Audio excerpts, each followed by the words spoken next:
इ लाल रंग के सब्सक्राइब बटन के दबा के भोजपुरी के हर ताजा और नया जानकारी पावत रही बिल्कुल फ्री में और बेल आइकन के दबावल ना भूल। रउआ लोग आज हम ही बतावे जा रहा बानी कि खेसारी लाल यादव के फैन के लिए बुरी खबर। जी हाँ, पहले लेकिन ओकरा पहले एगो हम आप सबके रिपोर्ट बतावे जा रहा बानी कि ढिसुम इंटरनेशनल फिल्म अवार्ड जो कि लंदन में होके जा रहा बा, भोजपुरी फिल्म के सबसे बड़ अवार्ड वो भी लंदन में।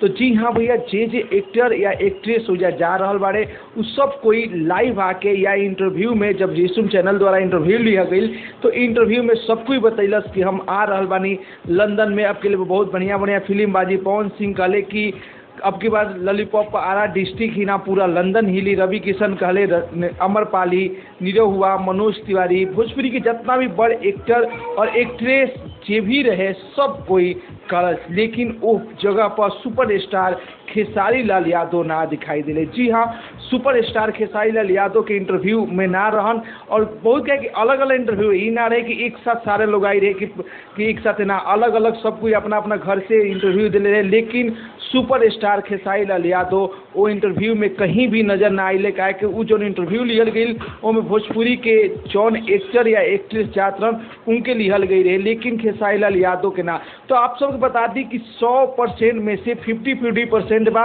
कि का खेसारी लाल यादव जइहन लंदन या ना, काहे कि भैया जो ढिसुम चैनल जो लंदन में भोजपुरी फिल्म अवार्ड करा रहा बा वो खेसारी लाल यादव का अभी तक इंटरव्यू नहीं खेले ले। तो इससे ऐसा नहीं लाग रहा बा कि खेसारी लाल यादव के फैन के लिए बुरी खबर ही बा कि खेसारी लाल यादव शायद लंदन ना जियन। जी हाँ, सुपरस्टार खेसारी लाल यादव लंदन ना जियन। निरहुआ, रवि किशन, मनोज तिवारी या भोजपुरी के सब छोट बड़े एक्टर वो वीडियो में आके बतैले बारे कि हम लंदन जाइम, हई करम, लेकिन खेसारी लाल यादव के कहीं नाम नहीं के लिहल गई और ना ही खेसारी लाल यादव इंटरव्यू, ना ही खेसारी लाल यादव से इंटरव्यू लिहल गई बा।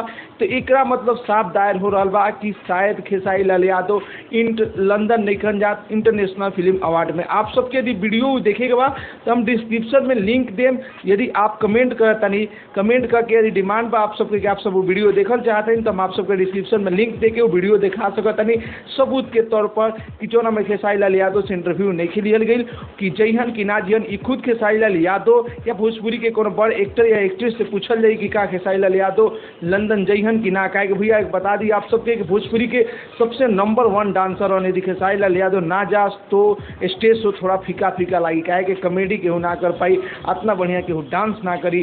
तो इस सब से मिस कर चाहे आप सब ज़्यादा से ज़्यादा कमेंट करी कि जब वीडियो खेसारी लाल यादव देखस तो उनको भी लगे कि हमारे दर्शक कितना डिमांड कर रहा बारे हमरा के हमारा लंदन आवे के चाहिए या ना। तो आप सबकी खबर अच्छा लगे चैनल के सब्सक्राइब कर ली, वीडियो को लाइक करी और कमेंट करी कि आप सबके लिंक चाहिए तो हम आप सबके कमेंट के नीचे भी लिंक दे सकता नहीं रिप्लाई में। बाय बाय, टेक केयर, जय भोजपुरी।